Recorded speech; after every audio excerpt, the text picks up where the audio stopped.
Animal Badman voice na Crackton AK Unanitendeza breni baby, ndiwe unanitendeza breni. Inyaero inoita kuti unitendereze breni. Inyaero inoita kuti unitendereze breni. Rudo rwako rwakanyanyisa baby, runonditenderedza breni. Rudo rwako rwakanyanyisa baby, runonditenderedza breni.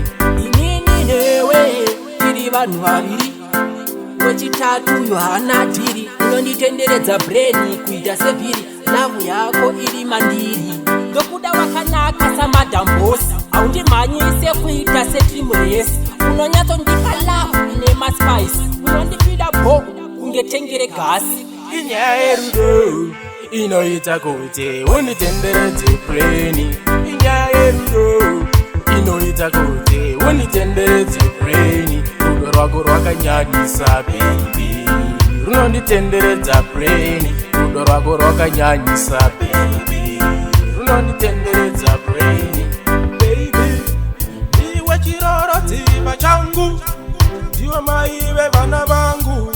Nikakushaiwa baby ndinobaikana neshungu, handidi vakushoreka baby vakugumbure. Moyo wangu unobaikana, saka nyemwerera baby tambirira, ndiwe kachimoko changu. Inyaya yerudo inoita kuti unitenderedze breni.